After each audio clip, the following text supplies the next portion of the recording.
What is up? What is up? What is up, folks? Easy title for today. It's Friday. NBA is underway, and a couple great games in there. We got a couple of really close ones already with some top teams. Right? It looks like the Bucks and the Sixers had a 1 point game. LeBron held off KD there at the end. Anthony Davis had a good game. Lillard dropped 39 as a debut. Celtics and Knicks had a battle in game one. I mean, just lots of back and forth, crazy games going on. And of course, you had Luka dropping a 30-something point triple-double against Wemby. Wemby had 15 points. And, Wemby's going to be the talk of the town, man. I mean, I remember might even be more than a year ago talking to Cajun Cardboard about him. He said he's the real deal, that he's a legit talent. He's going to be a top player in the NBA, even in his rookie year. And that translates to cards. It's funny because it's not just Wemby, right? I'm going to call it the Wemby effect, but we've had that effect on cards, many, many times before. And I remember, and I've talked about this, Michael Jordan was great, but Michael Jordan's rookie year, we didn't have the cards, right? Think about that for a second, right? There was not the ability with Michael Jordan coming in to have this, wow, we got to buy cards to get Michael Jordan's rookie card. He wasn't even the first pick. So it wasn't even like we got to go and get, Hakeem Olajuwon cards and Michael Jordan cards. It wasn't there. His cards were out. He was playing for several years, and then basketball cards just weren't a thing for a long time. I'm going to tell you, I remember Shaq. I mean, Shaq was huge, and it was right in the boom cycle of cards, and it carried over to other sports. It carried over to other cards. It just did, right? I was just on a live tonight. People were talking about hockey. And Ian and I opened hockey today. Upper Deck Series 1 hockey. Not an expensive rip. I hated it. I recognize I got a Sidney Crosby base card. There are young guns in there, not numbered. I didn't get a single number card in the box, which is a little annoying, but it is what it is. I guess that's Upper Deck hockey. We're going to get a single number card, but we're looking for that SP. That's not such an SP, it turns out. Connor Bedard. We didn't get one. Why did I buy it? Well, because I want to have a chance at a Series 2 box at a decent price from my LCS. And my guy smartly said, if you want a Series 2 box for a chance at a Bedard Young Guns, you got to buy Series 1. Okay, I'll buy Series 1. Then you'll give me some Series 2. That'll be fun, nice and easy. Fair. I like it. But I don't know whether or not people would be buying as much product for Bedard if it wasn't for, the boom of Wemby and Zion and all this other fun stuff that has happened in the past. I can tell you, I remember 1992, 93 when Shaq was, all the rage and everybody was looking for his cards. After we had those packs, we were looking for Team Mussolini cards. Don't know anything about the dude. I can't tell you what team he played on. No clue. But I know that when we were in the store around the corner from my house opening Upper Deck hockey, that the guy who owned the store said that if we pulled one, we could get $10. He would give you $10 right there on the spot, which meant we could buy other packs. We could buy more packs and try to get more Team Mussolini cards. It was sort of like a bounty, I guess, right? It's sort of like an early bounty. Wemby. Here's the biggest Wemby effect. I got a phone call yesterday. I just opened a box of Panini Prism draft picks. Now, my LCS, I asked if he had gotten Panini Prism LCS draft pick. He says, nobody opens that. He didn't even order it. I said, but it's got Wemby in it. He goes, of course. I guess I should have realized they were going to put him in there.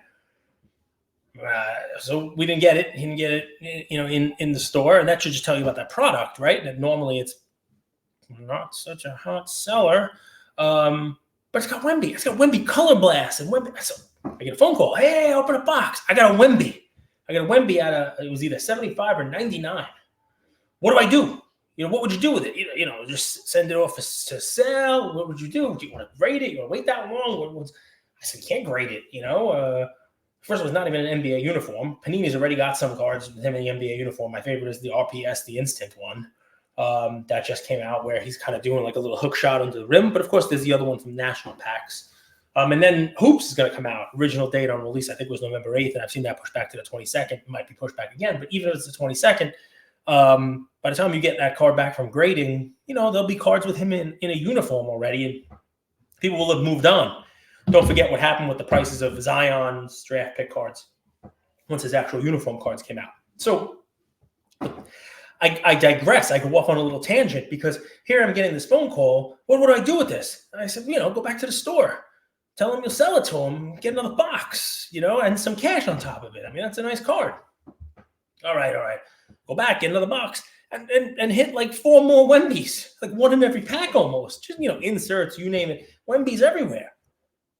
And happy about it, which doesn't happen that often. Right? And maybe it's because the price point on Prism Draft is significantly less than what Prism is. $2 and change for a box instead of $1,000 for a box for the regular stuff. Maybe it's because there's Wemby in there. Maybe it's because that's what people are looking for. Now, I don't know if this individual is planning on just posting them all up on eBay or wherever and selling them, but it's somebody who stepped away from the hobby. It's somebody who, who the Wemby effect for him is, he may not want to go on and give his picks and tell you about LeBron, making his team better or not, but he is sold on Wemby. Thinks the dude's going to be a top 5 NBA player this year, just like Cajun said. That's the impact. I got to tell you, just as a little fun aside, I'm not buying it just yet. I've seen tall, awkward players like this that are still kind of growing into themselves and still learning the spacing of the NBA get into foul trouble pretty easily. I watched that game. I watched the whole game, unlike my friend who fell asleep before the game started. I watched the games, bro, and this time you didn't. The spacing is going to be a problem for him, and teams are going to see that, and they're going to go at him, and he's going to pick up fouls. He's awkward. He's looking for the shot block in situations where he doesn't need it. He's looking for deflections. And I think they could really bring up some easy, fouls on him because he's a big dude. He's a little awkward. Now that'll change. He's in a good situation. He's going to, obviously a good team, great coach.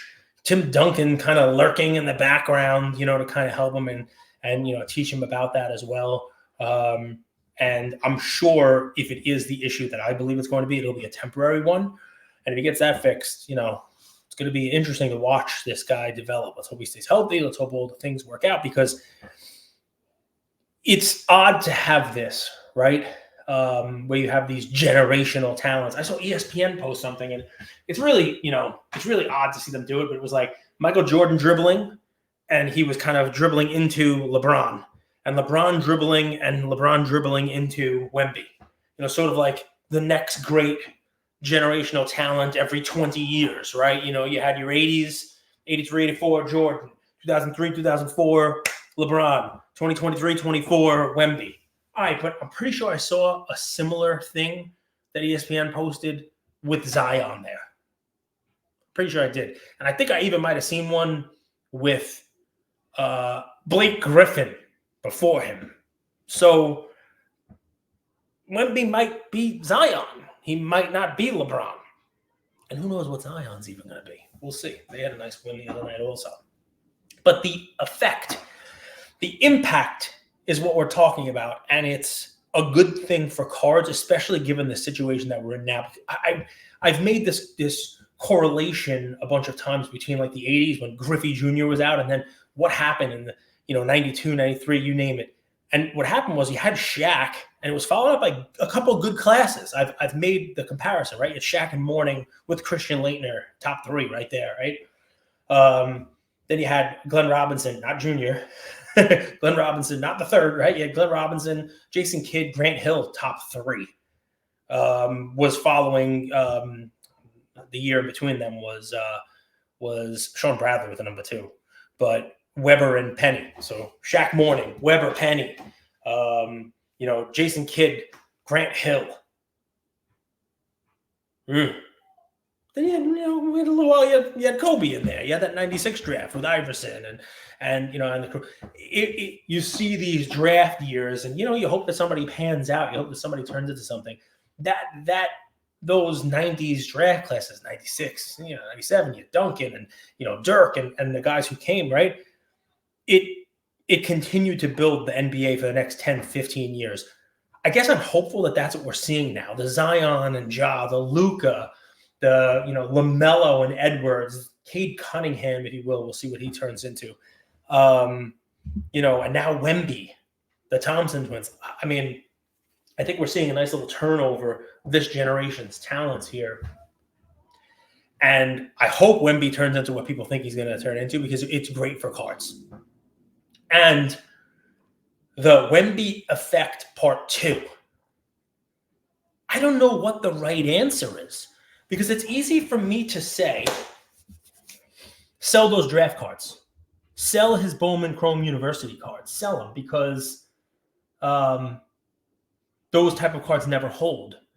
But given what's going on right now with Fanatics and Panini, we saw the NFL, the NBA, not so much right now, but you know that the top football rookies, they sign with Fanatics. So you know you're not getting a CJ Stroud auto in the product. You know you're not getting a Bryce Young auto. So when National Treasures and Flawless and those things come out, you're not getting their cards. The same thing's going to happen with basketball, right? You're not getting a Wemby Flawless. You're not getting Wemby National Treasure RPA. So part 2 of the Wemby effect, and just his effect on the landscape here, and what's going on between the card companies, is it's not as easy to say what you should do with these cards. Does the draft card matter? He'll still have a Prism card, but the auto stuff is going to be interesting. Does the Bowman Chrome University card matter? Are they going to make a Topps Chrome basketball that's not a fully licensed product, that doesn't say Spurs on it, but has a similar colored jersey? Think Prism baseball look to it, right? Are they going to do something like that, non-fully licensed? Is that a card people are going to chase, or are they going to go for the Prism? What if Topps Chrome has autos in it? It's a nice little addition, right? There's a lot of unanswered questions, and it gives you a lot to think about with the products that are coming out and Wemby's cards. The flip side to that coin is this. I don't know what Wemby I'm buying now, because there's going to be so much of it. Now, I like to make a comparison to Ohtani, because I think it's a fair comparison, because when Ohtani came, there were more Ohtani rookie cards than ever made by anybody for any rookie. Trevor Lawrence is damn close, but Ohtani just had so many variations, so many cards, so many rookie cards. And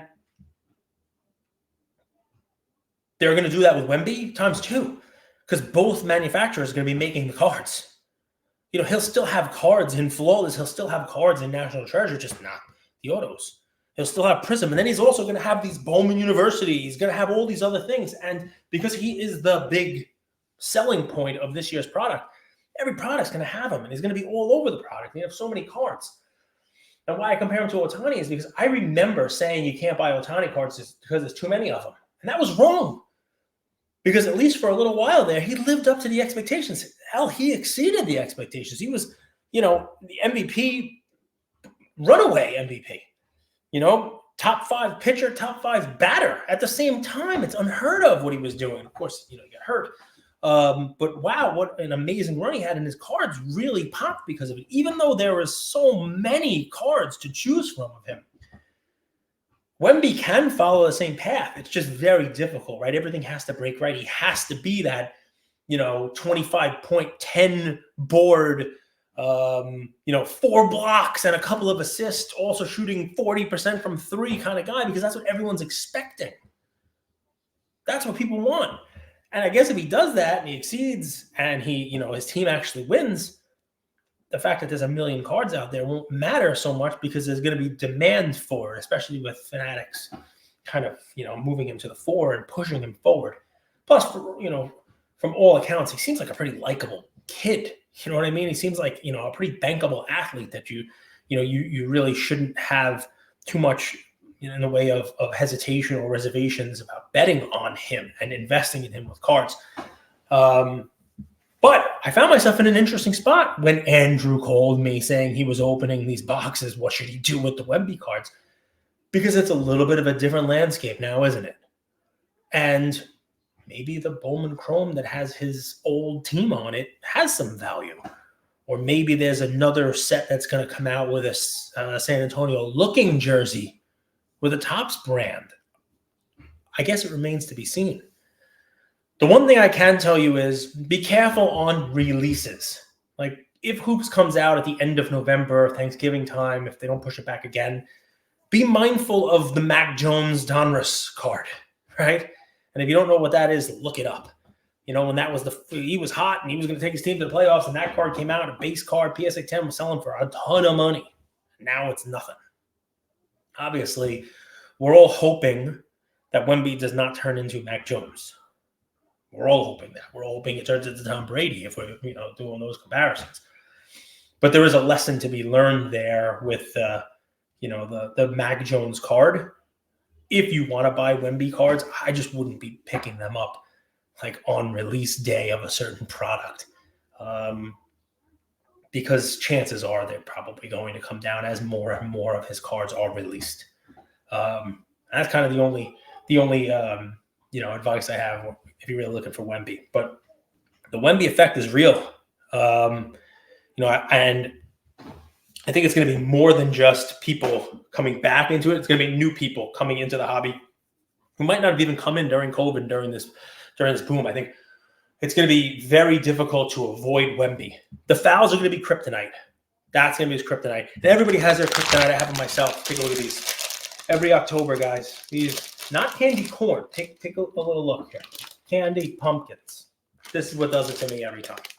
I'm nice. I diet for like the whole year. I lose weight, and you guys will see it, the little moon face.